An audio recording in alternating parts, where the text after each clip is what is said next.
مسلمون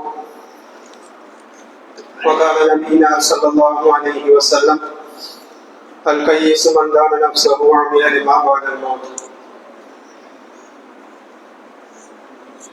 சூரா யாசீனுடைய விளக்க உரை. இதற்கு முந்தைய தினத்துல அல்லாஹ் தூது செய்தியினுடைய உண்மை தன்மையை சொல்லிட்டு ஒரு வரலாறு சொல்றோம் அப்படிங்கிறத பார்த்தோம். 1 இருந்து 12 வசனம் வரைக்கும் அல்லாஹ் நபி ஸல்லல்லாஹு அலைஹி வஸல்லம் அவர்களுக்கு இறக்கின வேதம் உண்மையானதுங்கிறதும், அதே போல நபி ஸல்லல்லாஹு அலைஹி வஸல்லம் அவர்களுக்கு இறக்கப்பட்ட அந்த வேதத்தை பின்பற்ற வேண்டியது கடமைங்கிறதும் அல்லாஹ் சுட்டி காட்டிட்டு, அடுத்ததா அந்த வசனங்களை உண்மைப்படுத்துற மாதிரி ஒரு வரலாற்று நிகழ்வை அல்லாஹ் சுட்டி காட்டுறான். ஒரு பகுதி மக்களுக்கு அல்லாஹ் தூதர்களை அனுப்புறான். அந்த மக்கள் அப்படி வரக்கூடிய அந்த தூதர்களை, நீங்களும் சாதாரண மனிதர்கள் தானே, எங்களை போன்ற சாதாரண நபர்கள் தான் நீங்களும் அப்படிங்கிறத அவர்கள்ட்ட சொல்லி அவங்களுடைய அந்த தூது செய்திய மறுத்ததா அல்லாஹ் சொல்லி காட்டுறான். அப்படி மறுத்ததனுடைய அந்த ஊர் மக்களுக்கு மறுபடியும் அல்லாஹ் ஒரு தூதர் அனுப்புறேங்க. 1க்கு 2 தூதர்களை அந்த ஊருக்கு அனுப்பினதை அல்லாஹ் சுட்டி காட்டுறான். அந்த தூதரினுடைய வார்த்தைகளையும் அந்த மக்கள் பொய்ப்பிச்சதோட, உங்களை நாங்க அவசகுணமா பாக்குறோம், நீங்க தான் நபியா வரணுமா, நீங்க வந்த இந்த நிகழ்வை நாங்க எப்படி பாக்குறோம்னா அபசகுணமா பாக்குறோம், கெட்ட சகுனமா நாங்க பாக்குறோம் அப்படின்னு சொல்லி அவங்க இந்த தூதர்கள்ட்ட சொல்லக்கூடிய நேரத்துல அந்த தூதர்கள் சொன்னதான் அல்லாஹ் சொல்லி காட்டுறான். நாங்க அபசகுணமா வரல, அபசகுணம்ங்கிறது உங்கள்கிட்ட தான் இருக்கு அப்படின்னு சொல்லி அந்த மக்களுக்கு ஹக்கை எடுத்து சொல்லக்கூடிய நேரத்துல அப்பவும் அந்த மக்கள் பொய்ப்பிக்கிறாங்க. அதற்கு அடுத்ததான் அல்லாஹ் சொல்றான், மறுபடியும் அந்த மக்களுக்கு நாம ஒரு தூதரை அனுப்பணும். மொத்தம் 3 தூதர்களை அனுப்பினதா அல்லாஹ் சொல்றான். ஒரு சமூகத்துக்கு 3 நபிமார்களை அல்லாஹ் ஒரே நேரத்துல அனுப்புனதா இந்த வசனங்கள்ல சுட்டி காட்டான். அப்படி அந்த 3 நபர்களையுமே அவர்கள் பொய்ப்பிச்சதோட, அந்த 3 நபர்களையும் அவங்க ஏற்றுக்க மறுத்ததோட அவர்களை இழிவுபடுத்தக்கூடிய வேலையை செஞ்சாங்க. அதை பார்த்துட்டு இருந்த ஒரு நபர் அந்த மக்களை எச்சரிக்கக்கூடிய விதத்துல, இப்படி அல்லாஹ் தூதர்களை அனுப்பி இருக்க அவங்களை நீங்க பொய்ப்பிக்கிறீங்களா, இவர்களை நீங்க ஏற்றுக்கங்க, இவர்கள் உங்கள்கிட்ட எந்த கூலியும் கேட்கல, இறை செய்தியை எடுத்து சொல்றதுக்கு, உங்களை நல்வழிப்படுத்துறதுக்கு, உங்களுக்கு நேரான வழியை காட்டுறதுக்கு இவங்க உங்கள்கிட்ட இருந்து எந்த கூலியும் கேட்கல, இவங்க அல்லாஹ்வுக்காக இந்த பணியை செய்யக்கூடிய நேரத்துல இந்த நல்லவர்களை நீங்க ஏற்றுக்கொள்ளுங்கள் அப்படின்னு சொல்லி அந்த நபர் சொல்ற. அப்படி சொல்லக்கூடிய நேரத்துல அந்த நபரை கொலை செய்யறாங்க. இந்த தூதர்களை நீங்க ஏற்றுக்கொள்ளுங்கள், இவர்கள் நல்லவர்கள், இவர்கள் ஹக்க சொல்லக்கூடியவர்கள், இவர்களை ஏற்றுக்கொள்ளுங்கள் சொல்லக்கூடிய அந்த நபரையும் கொலை செய்ததா அல்லாஹ் சுட்டி காட்டுறான். அப்படி கொலை செய்ததோட அல்லாஹ் அவர்களுக்கு அந்த நபருக்கு ஒரு பெரிய கண்ணியத்தை கொடுத்ததா அந்த வசனத்துல சுட்டி காட்டுறான். அப்படி கொலை செய்யப்பட்ட உடனேயே அந்த நபரை அழைச்சு அல்லாஹ் நீங்க சொர்க்கத்துக்கு போங்கன்னு சொல்லி சொன்னாங்க. நீங்க சொர்க்கத்துல பிரவேசிங்கன்னு சொல்லி அந்த நபருக்கு அல்லாஹ் சுவனத்துல உயர்ந்த அந்தஸ்தை கொடுத்தான். அல்லாஹ் இதுக்கு முன்னாடி சொன்ன அந்த வசனங்களை உண்மைப்படுத்தக்கூடிய விதத்துல இந்த வரலாற்று சம்பவத்தை அல்லாஹ் சுட்டி காட்டுறான். தூது செய்தியை ஏத்துக்கணும், அப்படி தூது செய்தியை ஏற்றுக்கொள்ளக்கூடிய நேரத்துல மிகப்பெரிய கண்ணியம் இருக்கு. யார் அந்த தூது செய்தியை ஏற்றுக்களையும் யார் இறை செய்தியை புறக்கணிக்கிறாங்களோ அவர்களுக்கு மிகப்பெரிய தண்டனை இருக்குங்கிறதையும் அல்லாஹ் இந்த அடுத்தடுத்த வரக்கூடிய வசனங்கள்ல சுட்டி காட்டுறத பார்க்கிறோம். இப்ப அந்த நபருக்கு சொர்க்கத்துல மிக உயர்ந்த அந்தஸ்தை கொடுத்ததாகவும் அதே போல அந்த இறை செய்தியை புறக்கணிச்ச அந்த ஊருக்கு ஒன்றுக்கு 3 தூதர்களை அனுப்பியும் அந்த இறை செய்தியை புறக்கணிச்ச அந்த ஊரை அழிக்கிறதுக்கு அல்லாஹ் இப்படியே சொல்றான், ஒரு பெரிய படைய இறக்கணுங்கிற அவசியம் நமக்கு தேவையில்லை. யார் இறை செய்தியை புறக்கணிக்கிறாங்களோ அவர்களை அழிக்கிறதுக்கு ஒரு பெரிய படைய அனுப்பணுங்கிற அவசியம் எல்லாம் இல்லை. ஒரே ஒரு சப்தம் போதும். அந்த ஊர் மக்களை அழிக்கிறதுக்கு ஒரு பெரிய படையை அனுப்பி வானவர்களுடைய கூட்டத்தை அனுப்பி அந்த ஊரை கண்டிக்கணுங்கிற அவசியம் நமக்கு ஏற்படல. ஒரே ஒரு சப்தம் தான் அந்த ஊர் மக்களை முழுசா அழிச்சதை அல்லாஹ் சுட்டி காட்டுறான். இப்ப இந்த வரலாறுல இருந்து அல்லாஹ் நமக்கு சொல்லக்கூடிய படிப்பினை, யார் இறை செய்திய அங்கீகரிக்கிறாங்களோ யார் இறை செய்தியை ஏற்றுக்கொள்கிறார்களோ அவர்களுக்கு கண்ணியமான ஒரு சூழ்நிலை இருக்கு அப்படிங்கிறதோட, யார் இறை செய்தியை புறக்கணிக்கிறாங்களோ யார் இறை செய்திக்கு கொடுக்கக்கூடிய கண்ணியங்களை கொடுக்காம இருக்கிறாங்களோ அவர்களை அல்லாஹ் இந்த உலகத்திலேயே இழிவுபடுத்தி அழிச்சிருவேங்கிறத அல்லாஹ் நிச்சயம் வசனங்கள்ல சுட்டி காட்டுறத பார்க்கணும். அப்ப அல்லாஹ் முன்னாடி சொன்ன அந்த செய்திய உண்மைப்படுத்தக்கூடிய விதத்துல ஒரு வரலாற்று நிகழ்வையும் அல்லாஹ் சுட்டி காட்டுறான். அடுத்து அல்லாஹ் மறுமை நாளினுடைய நிகழ்வுகளை பத்தி அல்லாஹ் சுட்டி காட்டிட்டே வரும். இறை செய்திய புறக்கணிக்கிறதுக்கு என்ன காரணம், அல்லது இறை செய்திக்கு கொடுக்க வேண்டிய கண்ணியத்தை கொடுக்காம இருக்கிறதுக்கு என்ன காரணம்? அவங்க மறுமைய நம்பாததுதான். அல்லாஹ் இறந்ததற்கு அப்புறம் உயிர் கொடுத்து எழுப்புவாங்கிறத நம்பாததனுடைய விளைவுதான் தூதர்களை புறக்கணிக்கிறதும் அல்லாஹ்வினுடைய வார்த்தைகளை அலட்சியப்படுத்துறதுக்கு மிக முக்கியமான காரணம். அல்லாஹ் இறந்ததுக்கு அப்புறம் நம்மளை எழுப்பி நம்முடைய ஒவ்வொரு செயலையும் என்ன செய்வோம், கேள்வி கேட்பாங்கிற அந்த நம்பிக்கை உறுதியாக இல்லாததினுடைய விளைவுதான் இறை செய்தியை புறக்கணிக்கிறதுங்க, தூதர்களை புறக்கணிக்கிறதுங்க. அப்ப அல்லாஹ் இந்த நிகழ்வுகளை எல்லாம் சொல்லிட்டு அடுத்ததான் அல்லாஹ் சுட்டி காட்டுறது, நிச்சயமா இறந்ததுக்கு அப்புறம் உங்களை நாம உயிர் கொடுத்து எழுப்புவோம் அப்படின்னு சொல்லிட்டு அல்லாஹ், நீங்க அதுக்கு உதாரணமா இந்த பூமியை, இறந்து கிடக்கக்கூடிய பூமியை பாருங்க. அல்லாஹ் வறண்டு போன இந்த பூமியை பாருங்க. அந்த வறண்டு போன பூமியில இருந்து நானே உங்களுக்கு தேவையான எல்லா தானியங்களையும் உயிர்ப்பிக்கிறோம்னு சொல்லி அல்லாஹ் சொல்ற.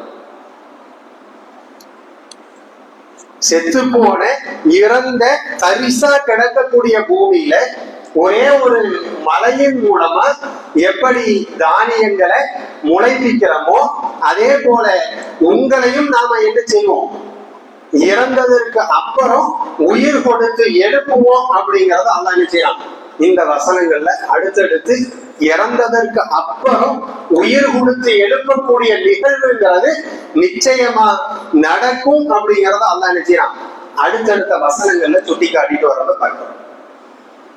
அப்படி வரக்கூடிய நேரத்துல இயல்பாவே இப்ப இருக்கக்கூடிய மனிதர்களுக்கு ஒரு தன்மை இருக்கா இல்லையா, எதா இருந்தாலும் ஆதாரம் இருக்கா, ஏதாவது அறிவியல் பூர்வமா நிரூபிக்க முடியுமா, இப்படி எல்லாம் கேட்கக்கூடிய சூழ்நிலைகள் இருக்கா இல்லையா.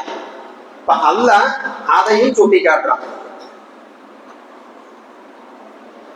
அல்லாஹ் இறந்த நபர்களை உயிர் கொடுத்து எழுப்புறதுங்கிறது எப்படிங்கிறதையும் அல்லாஹ் என்ன செய்யறான்.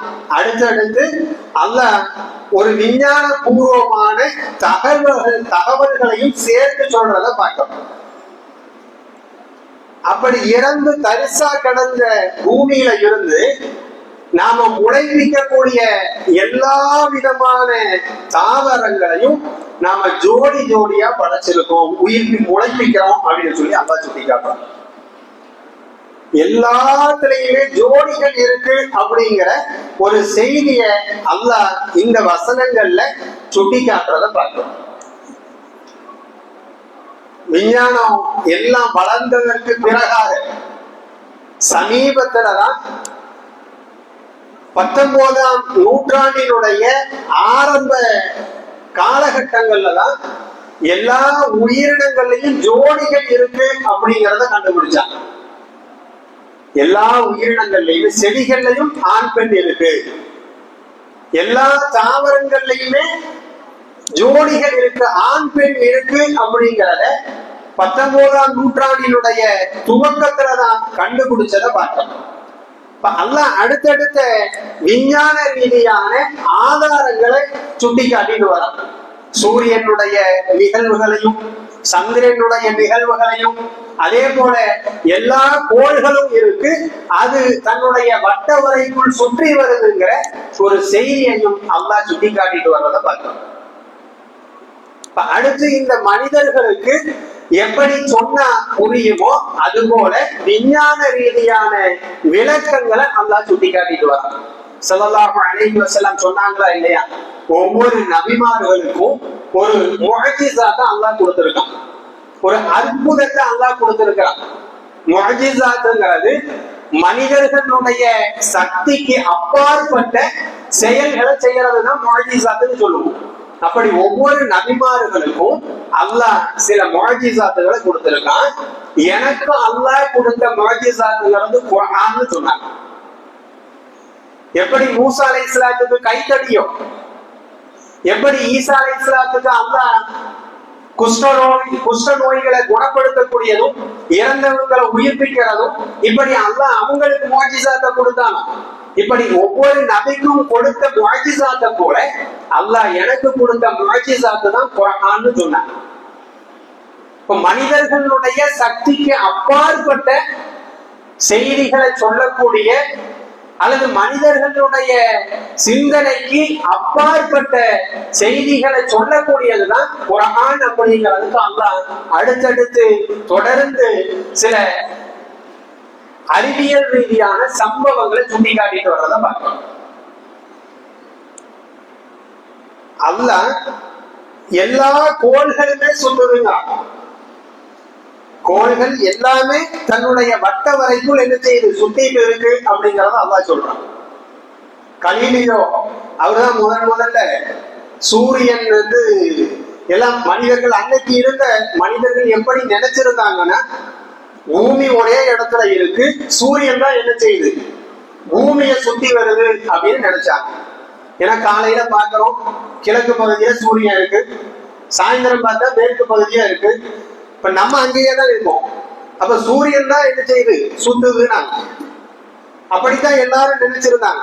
கலீலியோ என்ன செஞ்சாருன்னா, இல்ல சூரியன் ஒரு இடத்துலதான் நிக்குது, நாம தான் என்ன செய்யறோம், பூமி தான் சூரியனை சுத்துதுன்னு சொன்னது.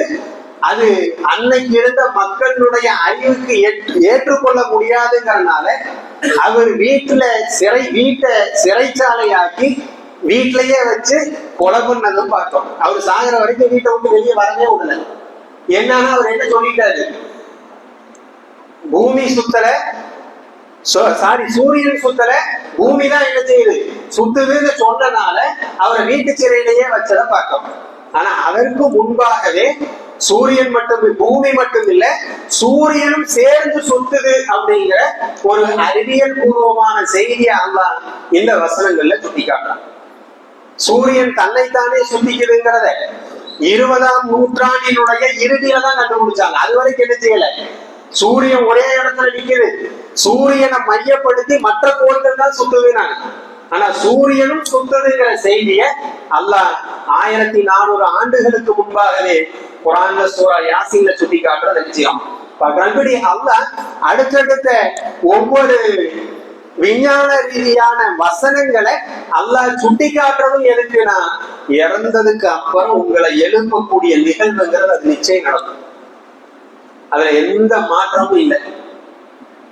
இறந்ததுக்கு அப்புறம் உங்களை உயிர் கொடுத்து எழுப்புறதுங்கிறது, நீங்க எப்படி உங்களுடைய கண்ணால இறந்து தரிசா கிடக்கக்கூடிய பூமிய ஒரு மழை நீரை கொண்டு செடிகளை பூண்டுகளை உழைப்பிக்கிறத பாக்குறீங்களோ, அது போல உங்களையும் உயிர் கொடுத்து எழுப்பக்கூடிய நிகழ்வுங்கிறது அது நடக்கத்தான் செய்யும். அப்படி உயிர் கொடுத்து எழுப்பக்கூடிய நிகழ்வுகள்ல என்ன நடக்கும்? யார் இறை செய்திக்குரிய கண்ணியத்தை கொடுத்தாங்களோ, யார் இறை தூதர்களை ஏற்றுக்கொண்டார்களோ அவர்களுக்கு ஒரு சிறந்த கண்ணியமான வாழ்க்கை இருக்கு.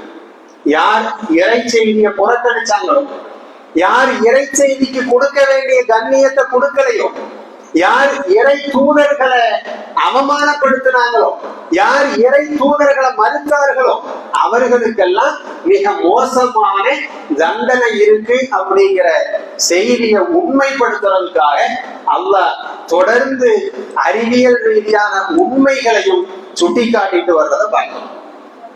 அப்படி தொடர்ந்து அல்லாஹ் சொல்லிட்டு அடுத்ததா அல்லாஹ் சுட்டி காட்டுறது மறுமையினுடைய நாள் எப்படி இருக்கும்.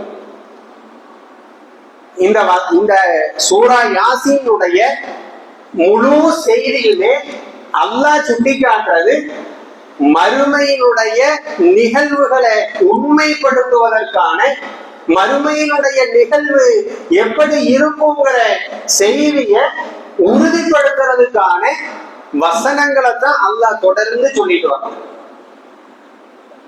அந்த மறுமை நாளினுடைய நிகழ்வுகள் எப்படி இருக்கும் அப்படிங்கிறத அடுத்தடுத்த வசனங்கள்ல சொல்றான். அதற்கு முன்னாடி ஒரு சின்ன தகவல்களை அல்லாஹ் சுட்டி காட்டுறான். கப்பல்ல பயணிக்கக்கூடிய ஒரு நிகழ்வு அல்லாஹ் சொல்றான். உங்களை காப்பாற்றுறதுக்கு அல்லாஹ்வை தவிர வேற யாரும் இல்லை. நம்ம பாதுகாக்கப்படணும்னா, நம்முடைய துன்பங்கள் நீக்கப்படணும்னா, நம்முடைய கவலைகள் எல்லாம் அகற்றப்படணும்னா, நமக்கு வரக்கூடிய ஆபத்துகள்ல இருந்து நாம பாதுகாப்பு பெறணும்னா அது அல்லாஹ் நாடாக முடியாதுங்கிறத அல்லாஹ் ஒரு உதாரணத்தின் மூலமா சொல்றான். கப்பல்ல பயணிக்கக்கூடிய நேரத்துல உங்களுக்கு ஏதாவது ஆபத்து வந்துச்சுன்னா உங்களை காப்பாத்துறது யாருன்னு அல்லாஹ் கேட்டாங்க.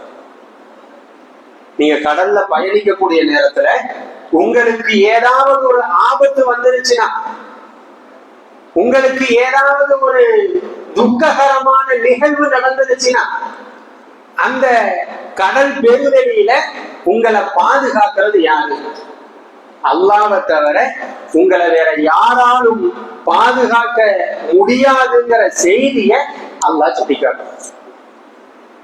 நீ எவ்வளவு பெரிய வலிமையா இருந்தாலும், எந்த விதமான வசதி வாய்ப்புகளோட இருந்தாலும், உங்களுக்கு ஒரு ஆபத்துனா, உங்களுக்கு ஒரு பிரச்சனைனா, அந்த பிரச்சனைய அந்த ஆபத்தை தீர்க்கக்கூடிய, அந்த ஆபத்துல இருந்து உங்களை பாதுகாக்கக்கூடிய வலிமை ரப்ப தவிர வேற யாருக்கும் இல்லைங்கிற செய்திய அல்லாஹ் சுட்டிக்காட்டுறான். அல்லாஹ்வின் மேல முழு நம்பிக்கை நமக்கு வரணுங்கிறதும், அல்லாஹ்வை முழுமையா சார்ந்து இருக்கணுங்கிறதுதான் அல்லாஹ் தொடர்ந்து இந்த வசனங்கள்ல சுட்டி காட்டிட்டே வரும். அல்லாஹ்ட்ட நாம சரணடைறதும், முழுக்க முழுக்க அவனுடைய கட்டளைக்கு ஏற்ப நம்முடைய வாழ்க்கைய அமைச்சுக்கிறதும், அதுதான் இந்த உலகத்தினுடைய யதார்த்த நிகழ்வுங்கிறத அல்லாஹ் தொடர்ந்து சுட்டி காட்டிட்டு வர்றான். ஒருவேளை நாமும் இங்க அல்லாஹ்வினுடைய கட்டளைகளை புறக்கணிச்சா, அல்லாஹ்வுக்கு மாறு செஞ்சா, நம்முடைய மனம் போன போக்குல நம்முடைய வாழ்க்கையை அமைச்சுக்கிட்டா, எந்த விதமான நிகழ்வு நமக்கு இதற்கு பதிலா கிடைக்கும்? இந்த உலகத்துல நம்முடைய மனம் போன போக்குல வாழ்ந்தா நாளைக்கு மறுமையில நம்முடைய நிலை எப்படி இருக்குங்கிறத அடுத்தடுத்த வசனங்கள்ல அல்லாஹ் மறுமைய கண்ணுக்கு முன்னாடி கொண்டு வந்து நிறுத்துறத போல வசனங்களை அல்லாஹ் சுட்டி காட்டிட்டு வர்றான். அந்த மறுமையினுடைய நிகழ்வு எப்படி இருக்குங்கிறத சூரா யாசின் நமக்கு சொல்லக்கூடியத இன்ஷா அல்லாஹ் நாளைய தினம் நம்ம பார்க்கலாம். அல்லாஹ் அவனுடைய கட்டளைய நம்முடைய மரணம் வரை ஏற்று நடக்கக்கூடிய நல்லடியார்களாக இந்த உலகத்திலையும் நாளைக்கு மறுமையிலையும் அல்லாஹ்ட்ட கண்ணியமான முறையில அவனுக்கு முன்னாடி நிற்கக்கூடிய நல்ல அடியார்களா அல்லாஹ் நம்ம எல்லாத்தையும் ஆக்கி அருள்னு துஆ செய்து நிறைவு செய்கிறேன். வாக்குறுதி அல்ஹம்துலில்லாஹி ரப்பில் ஆலமீன். அஸ்ஸலாமு அலைக்கும் வரஹ்மத்துல்லாஹி வபரகாத்துஹு.